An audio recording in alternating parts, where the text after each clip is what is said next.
Hey, Yetta, when is a green book not green? When it's red. That's exactly it. How'd you get that? Yeah, practiced. Moving forward with the Decker team. Moving forward together with the Decker team. We're welcoming you to another episode of Life's Inside Track. I'm Yetta Decker. And I'm Ken Decker. And it's where we get to share techniques, thoughts, tips, tools, and tactics that we all need. We all deserve. You, I, everyone. So we can turn our house into home, our families thrive, and we live the very best life possible, having some fun along the way. Yeah. So what we're going to just consider this time is what is the reason we don't like to read. As North Americans, only 42% of people do not read a book after their formal education. In their lifetime? Apparently. Like 58% of people continue reading? Yeah. And 42% stop. In North America, apparently. After their formal question. education. Why is that? And why so we're do they going stop? to consider why do they stop, Mhm. and why would you want to start again? How can you do that? Okay. Sounds like a great show. Who knew? And so why don't we read? Like, why is it that 42%? What are the reasons that we were able to discover? I think the biggest for me, like I want to read. I set a plan to read and I read. And I still don't read as much as I desire to read. And I think a lot of it is technology distraction, screen time. It's instant gratification. You know, like I said to some people, well, why would I read a novel? I'll just wait for the movie to come out and I'll watch the movie in an hour and a half. It's time efficient. But beyond that, I think it's the stimulus. We get addicted to the stimulus of screen time and the action, the movement, the colors. It's not quite the same. And the brain works, I don't know if it works harder, works differently when it's imagining what it's reading in the book. It's visualizing, it's filling in the blanks, it's creating the pictures. Well, and do you think part of it too, you said overstimulation, but also we want to be entertained. Mm-hmm. We don't want to really more and more do the work. A little bit lazy, maybe is the word. Lazy hazy. Lazy. Wow. Okay. And so that's one of the reasons I think a lot of us don't work. We want to be entertained. We're done. We're finished. We've ran hard all day. We're busy. So the other reason is busy. Not enough time. Just busy people. Because there's more options and more possibilities of things that we can do than we have time to do. We can go out, we can play, we can have friends, we can talk on the phone, we can text, we can scroll. We can work. We could work, yeah. We could work. Mm-hmm. So there's just more options than there's ever been, before. And so I think we're just busy and overscheduled. Yeah. I think and we don't. So one of the other reasons is we don't schedule reading. Oh, okay. Right? So why would we read?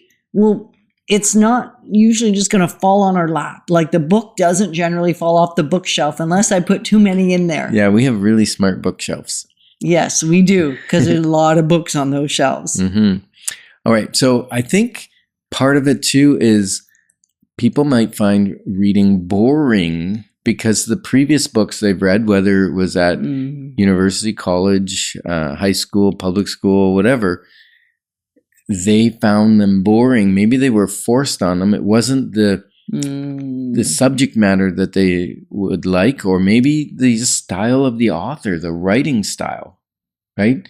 So if you find it boring, why would you book time to do it? You wouldn't. Right? I think one of the other reasons that I certainly hesitated is I was confused. Confused about what to pick. How do I pick something that will be entertaining? So you want to use a good use of your time and you don't know which book, because reading a book takes some time. It really does. And you don't want to read the wrong book or a boring book. And as you were just talking, and my brain just flipped back to Allie. Allie, who was our co-op student. I was going to say intern. Similar, right? Co-op student. She had, even though she was in high school still, did everything she could to resist reading because they weren't books that interested her. Yeah, she was quite distraught when you said, part of your co-op is you're going to read The Wealth Formula, the book that Ken and I wrote. And she went, what? And once she actually got into it, everything opened up for her. So she started to see the reason, because it became an area of interest. There was relational concepts in it and growth principles. There wasn't just money, because she didn't think she needed to worry about money.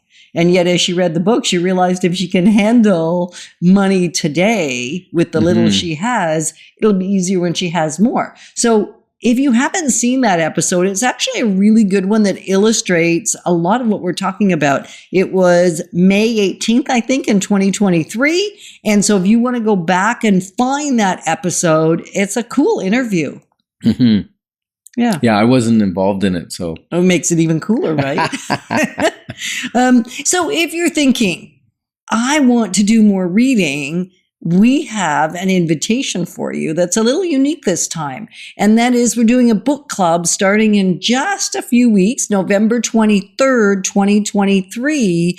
And we'll tell you why you want to read in a minute and continue to unpack it. But know that if you're not part of our community yet, other than tuning into Life's Inside Track on the radio, then go ahead and send us an email, together@deckerteam.com, and we will extend the invitation with all the details on the 1-hour Zoom book club that will go on for quite a few weeks until we read a great book written by a mentor of ours called Becoming More. Yeah.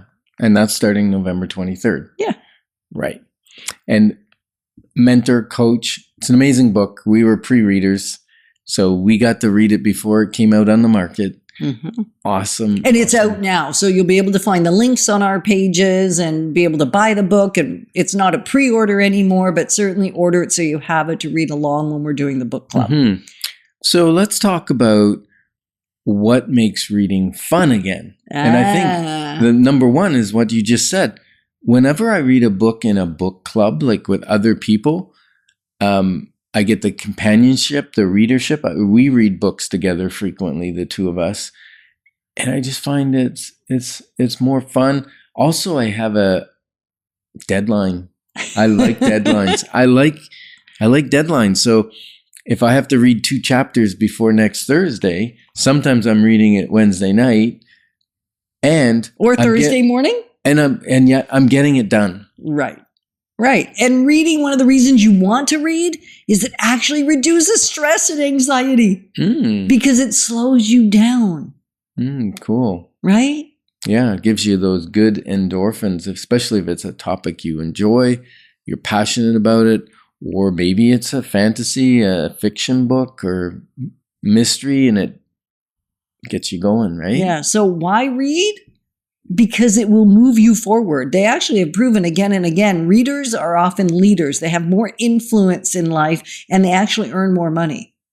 Yeah. Like until you read your first book, which was about a decade after university. All those words. About almost a decade after university, you read your first non-forced book. And did that not change your world? Changed my life. And I became a reader. And it changed our financial world too. And our relational world. I mean, it changed everything. So we're not just sharing these things from concept. We're sharing these things from a practical life experience. Yeah. So what's your favorite memory of reading? Tap into that, and that's going to bring you to reading more. And we're honored to be positioning you to build wealth wisely, because it's about much more than just money. Moving forward with the Decker team. Moving forward together with the Decker team.